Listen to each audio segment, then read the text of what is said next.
amba kapa nti goba okuuma amata. Goba okuuma amata. Okusikwekanga bazi.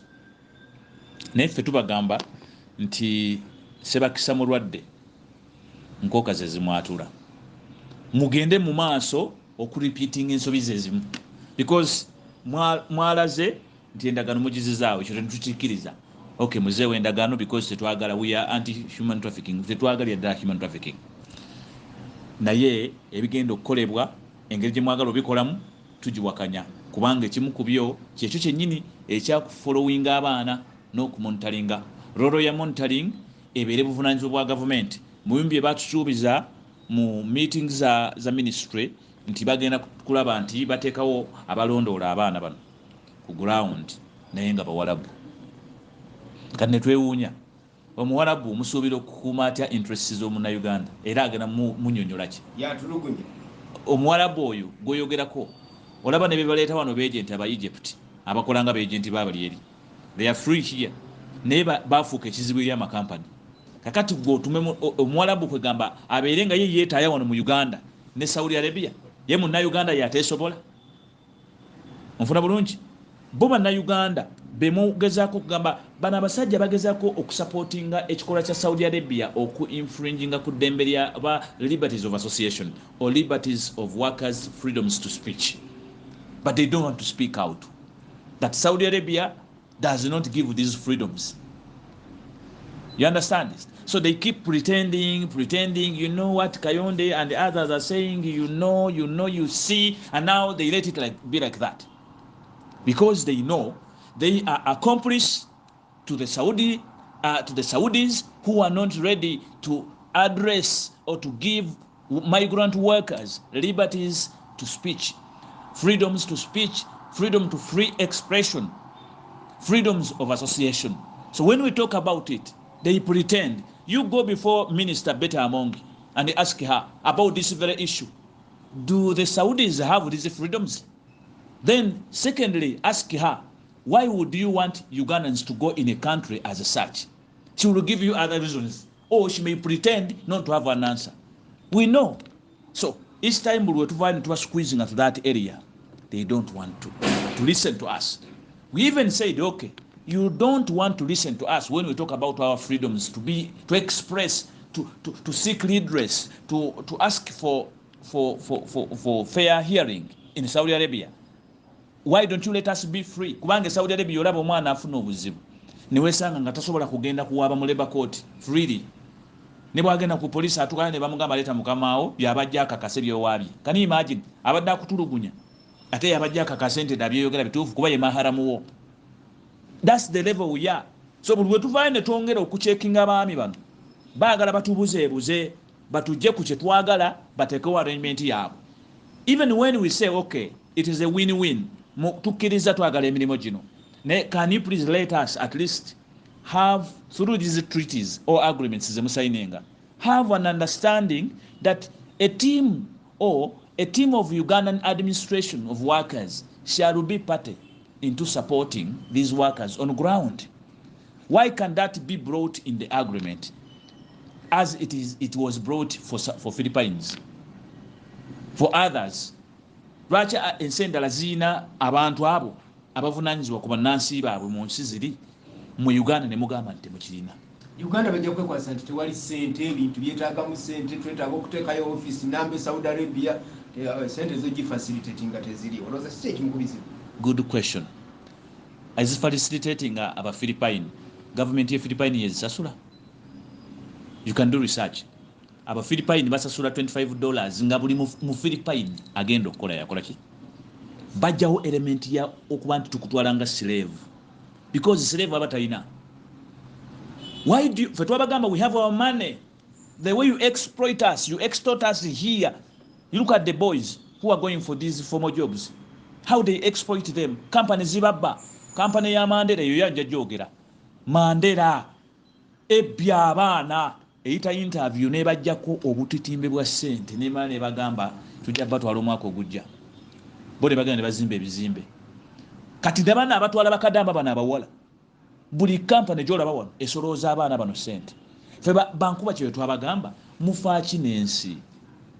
newankubadde mutuyamba tufunira emirimu naye temutuyamba nnyo kuba tetuli baddu olaba mutujjako ssente mu kyama ze mutayagala na ministry emanye temwagala na buli omu akimanye naye nga mumala ne muzitujjako onfuna bulungi lwaki temutuleka ne twekolamu gye bayita welfare fund feffe nnyini abakozi nti buli anaafuluma okuva mu ggwanga lino ogende Saudi Arabia ojja contributinganga ssente bwe ziti zisigalewo for emergency zigende ku government account era government ezikuume si mu account ya muntu wabula zigende ku account government gyeinako control nti ssente zino za abaana baffe abawangalira ebweru naye baba bafunye obuzibu kuno kwe tujja ssente other than you fooling us bagaba license ne bekwasa mbutujjeko omusingo gwa million 10 zaali ziddwani wano abaana bakumonga balemba bagudde eddalu we have no even a single rehabilitation center in this country naye babagamba buli alina license awaayo million 10 isn't that total fulale bagala otulaga ntuli banaku nnyo abaana bami tebasobola ssente ezo they want to push our own to look like destitutes before they expose them. Then later, after exposing them, they abandon them. You have had many parents claiming, tuli wano, omwana waffe afunye obuzibu ebweru, naye batusaba ticket. Kati ticket muzisaba bazadde. Naye nga abaana bakulaga, before even they go, they can afford to pay something. Aba Philippine basasule $25 nezisigalayo mu government yaabwe. Government neemanya nti kati buli anaafuna obuzibu okwo kuliko ebintu bingi bye bafunamu. Imagine $25 omufilipine adde ewaabwe ng'alina kye bayita benefits, social security, kye bayita social protection, which is a basic human right. Are we not having a right to stand and ask for this? Tetulina ddembe ffe bannayuganda abakolera ebweru okuvaayo okusaba this right, a social protection, home and away? Don't we deserve that? Why when we come out and talk about it tulabibwa bubi? Aba Philippine, omwana adde Philippine kabe kuba Saudi Arabia teriira bantu bafiridde mu kiyumba bakadama tebalina compensation. Naye Philippine ebawa compensation, ebawa benefit.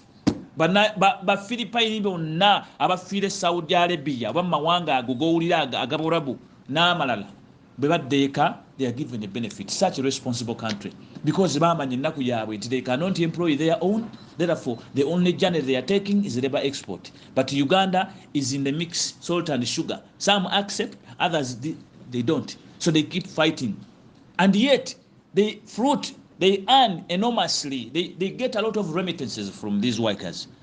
So why don't we get organized enough okulaba nti to embracing such an administration, such an agenda to support these workers that cannot avoid going to Saudi Arabia? Ng'ogyeko Saudi Arabia gwanga kyeddala erisinga eridirira oboolyawo erisaba na Uganda obubikulu tulevo nga yemu ya Saudi Arabia. Kwanza Saudi Arabia ligwanga abantu basinga okwekanya ate nga tetulina n'endagaano.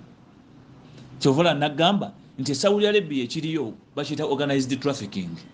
Kuba tekisobola kubanga mutugamba mutaddewo endagaano naye endagaano nti ate ya protecting bannansi kyokka nga baliyo bakaba n'okusinga bali e Dubai. In other words, abaana eggwanga eryokubiri lijja kuba Dubai kubanga ye second destination. Buli adduka Saudi amalira Dubai. Buli gwe batikka okuva Saudi kuba abasinga babatikka kuva Saudi abamalira Dubai. Kati nakyo tekirina solution nti olw'okuba babuliddwa abayambire Saudi babamye emisaala babakoze ebintu badduse mu mayumba ne bamalira mu deportation center. Bwe bamutikka nti bamudeportinze bw'atuuka Uganda takyalina walala wadda awali easiest Dubai. Kati okubonaabona kuddako kubeera Dubai. So nga tuli kwabeeranga mu Oman, kati weewunye mu Oman gy'oyita trafficking zone tekyavaayo noise. So is human trafficking better than a bilateral labor agreement? No. Since it cannot be, why don't we embrace these arrangements to sincerely give a difference, to attract more numbers?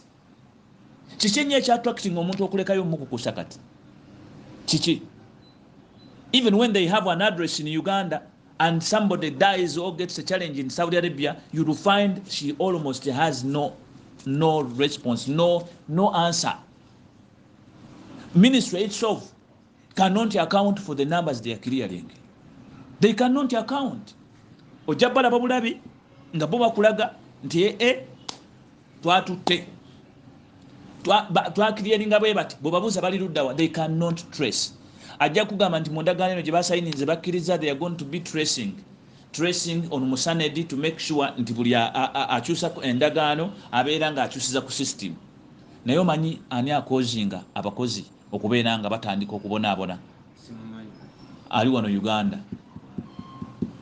Kubanze nakibagamba dda mu ministry awo nti toyinza kufuluma mu nju yo ng'oyambadde oddugala n'olabika bulungi ng'otuuse ebweru. Kyoli ng'oli wabweru kyewafulumye ng'oyambadde. If you leave Uganda when you're ramshackled, you reach their side, you look the same way. The Ugandans you see suffering in Saudi Arabia, they leave Uganda nga babateminze to be that. And some of them, if not trafficked within the cleared numbers, within the system, they go when they have been brainwashed and given a mindset that is fixed in nature to go and rebel against the realities in Saudi Arabia. Ofuna bulungi abaana bano batuuka okugenda Saudi Arabia eyo nga bo bennyini ababatwala babagambye nti buli ekinaaba kikutuuseeko dduka ku poliisi. Teriyo amicable way of dispute handling. They advise any worker. Onfuna bulungi. They only tell these workers, gwe buli ekikutuukako run to police. Now, me, I'm a civil rights advocate, and I try to look at how civil rights should be protected. You understand? Civil rights do not need police.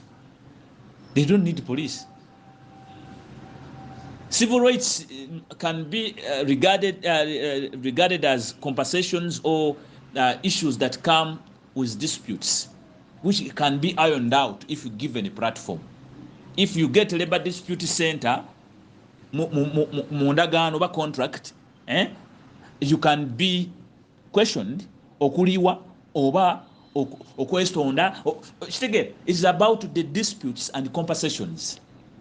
Kakati bongamba bana bonna bemusindika nga bakozi nga temubatuma bintu bya kiyayi kugenda Saudi nga mutuma bakozi, you are not sending criminals. How do they end to police all the time nga it is your point of redress? Buli akakubye duka kuki olaba n'emisango gyennyini egyo egy'abaana abakadaama babonyabonye eri Saudi Arabia bwe giremera ne gijja ku poliisi za Uganda abazadde bambi balina assumption eyo nti omwana nga babonaabona eri ngenda ku poliisi ya wano n'empaaba. The police people are handling criminal affairs. Yes, they have to keep law and order, but they mostly deal into criminality. And some of them have found difficulties in handling these disputes until they call experts of labor to look into them. We have had several cases that are civil in nature, and they have not been handled by police. When you get the report, maybe a criminal report, you can just add it to give that locus to the civil case. But the police stopped somewhere.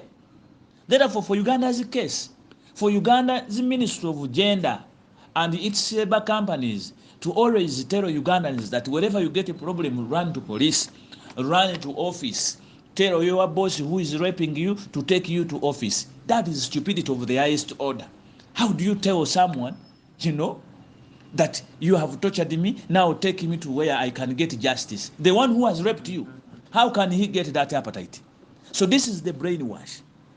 Ebintu bino aba ministry babikola mu bugenderevu oba mu butamanyi? They are deliberate.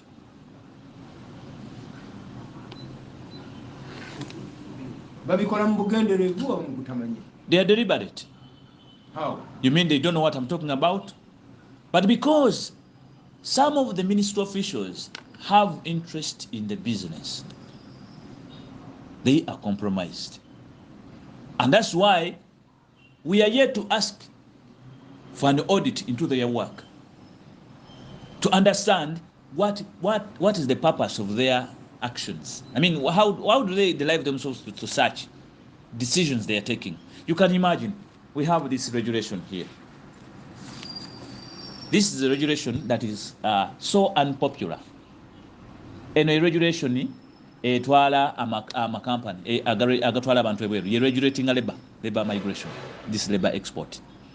ne regulation eno nga bw'ogiraba as small as it looks, the former one was scrapped very quickly when we started claiming nti abatutwala basezi munnaye baba batututte kutulya naye nga batulimbalimba wano nti bagenda tukuuma okutuuka eri nga batweyambulira. Bwe twakomplaininga nti abatutwala baba obuvunaanyizibwa obw'okutukuuma ate nga be batulya, kyetwagamba akawaayiro aka 69 nga kagamba nti the liability of whatever happens in Saudi Arabia is on this Ugandan company. Our question was, how can this Ugandan company be liable for someone who has been raped in Saudi Arabia?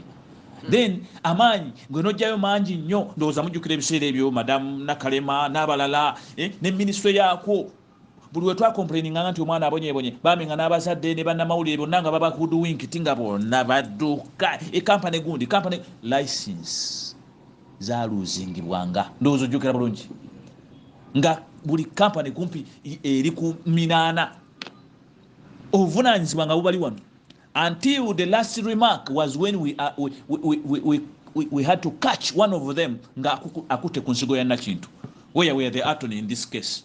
Nakintu Judith go bajjamu ensigo, bwe twakwata oyo ne bagamba bannaye wano wafiira muloge, batukutte ne badduka mangu ne bakyusa ki etteeka nga ligamba bino bye tukola mu mateeka mu civil waliwo kye tuyita tortious liabilities, because we catch them of negligence and tort.